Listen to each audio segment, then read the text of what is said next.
കോഴിക്കോട് വെള്ളയിൽ അസീമിന്റെ മരണത്തിൽ പ്രാഥമിക postmortem report Kerala vision ന്യൂസിന് ലഭിച്ചു. അസീമിന്റെ മരണം കൊലപാതകമല്ല എന്നാണ് പ്രാഥമിക പോസ്റ്റ്മോർട്ടം റിപ്പോർട്ട് വ്യക്തമാക്കുന്നത്.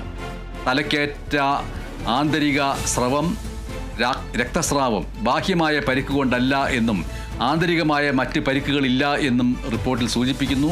റിയാസ് KMR ചേരുന്നു. റിയാസ് KMR, ഈ വാർത്ത കോഴിക്കോട് വെള്ളയിൽ അസീമിന്റെ മരണത്തിൽ പ്രാഥമികമായിട്ടുള്ള പോസ്റ്റ്മോർട്ടം റിപ്പോർട്ട് കേരള വിഷൻ ന്യൂസിന് ലഭിച്ചതിനെക്കുറിച്ചുള്ള ഈ വാർത്ത, അതിൻ്റെ വിശദാംശങ്ങളിലേക്ക് പോകുന്നതിന് മുൻപ് എന്തായിരുന്നു ആ മരണത്തിൻ്റെ പ്രത്യേകത, വെള്ളയിൽ അസീമിന്റെ മരണം, അതുമായി ബന്ധപ്പെട്ടുണ്ടായ വിവാദങ്ങൾ എന്നിവയെക്കുറിച്ച് പറഞ്ഞുകൊണ്ട് അതിലേക്ക് വരാം.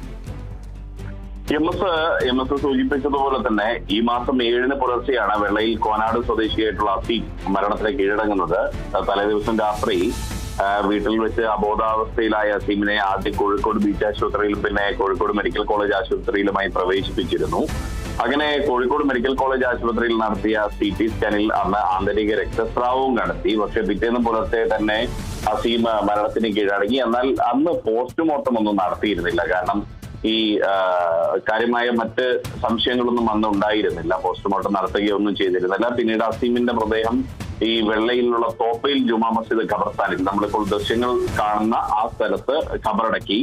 അങ്ങനെ ഖബറടക്കിയതിനു ശേഷം ഈ ഖബറടക്കത്തിനിടെയാണ് അസീമിന്റെ മുഖത്ത് എന്തോ ഒരു പാട് കണ്ടത്. ആ പാട് കണ്ട ആളുകൾ പോലീസിന്റെ ശ്രദ്ധയിൽപ്പെടുത്തി. തുടർന്ന് പോലീസാണ് വീട്ടുകാരെ വിവരം അറിയിച്ചത്. ഇങ്ങനെ സംശയം എന്തെങ്കിലും ഉണ്ടെങ്കിൽ നമുക്ക് അന്വേഷണം നടത്താമെന്ന രീതിയിൽ പോലീസ് വീട്ടുകാരെ സമീപിക്കായിരുന്നു. അപ്പോൾ അസീമിന്റെ ഭാര്യ പിന്നീട് ഇതുമായി ബന്ധപ്പെട്ടൊരു പരാതി നൽകി. ദുരൂഹത ഉണ്ട്, സ്വാഭാവികമായ ആ ദുരൂഹത നീക്കാൻ ഒരു അന്വേഷണം വേണം എന്നുള്ളത് സ്വാഭാവികമായും ഖബറടക്കം നടന്ന ഒരു സംഭവമാണ്. അതുകൊണ്ട് തന്നെ പിന്നീട് അന്വേഷണം നടത്തുമ്പോൾ പോസ്റ്റ്മോർട്ടം പോലും നടക്കാത്ത ഒരു മരണമാണ്. അതുകൊണ്ട് പോസ്റ്റ്മോർട്ടം നടത്തണമെങ്കിൽ ഇത് ഖബർ കുഴിച്ച് വീണ്ടും ഈ മൃതദേഹം പുറത്തെടുത്ത് പോസ്റ്റ്മോർട്ടം നടത്തണം. അതിനായി നിയമപ്രകാരം RDOയുടെ എക്സിമേഷൻ ഉത്തരവ് ലഭിക്കേണ്ടതുണ്ട്. ആ RDOയുടെ എക്സിമേഷൻ ഉത്തരവ് ലഭിക്കാനായി അസീമിന്റെ ഭാര്യ RDOയ്ക്ക് അപേക്ഷ നൽകി. അതിൽ നല്ല എക്സിമേഷൻ ഉത്തരവ് ലഭിച്ചു. അതിന്റെ അടിസ്ഥാനത്തിൽ ഇന്ന് രാവിലെ ഈ തോപ്പയിൽ ജുമാ മസ്ജിദ് ഖബർസ്ഥാൻ അവിടെ ഇത് നടക്കുകയും ചെയ്തു. അങ്ങനെ നടക്കുന്നതിന്റെ കൂടുതൽ ദൃശ്യങ്ങളൊക്കെ നമ്മൾ രാവിലെ പുറത്തുവിട്ടിരുന്നു.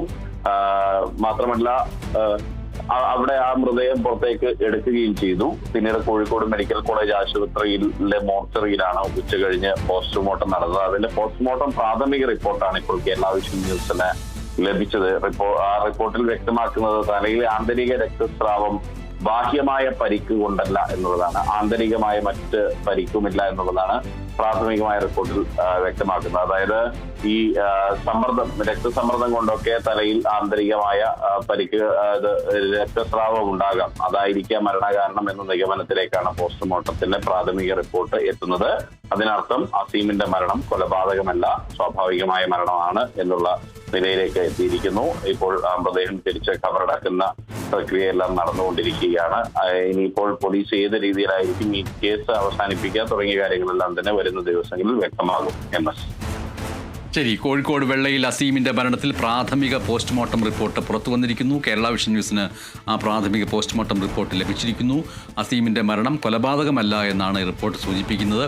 തലയിലെ ആന്തരിക രക്തസ്രാവം ബാഹ്യമായ പരിക്ക് കൊണ്ടല്ല എന്നും ആന്തരികമായ മറ്റ് പരിക്കുകളില്ല എന്നും പോസ്റ്റ്മോർട്ടം റിപ്പോർട്ടിൽ സൂചിപ്പിക്കുന്നതായി റിയാസ് KMR റിപ്പോർട്ട് ചെയ്യുന്നു.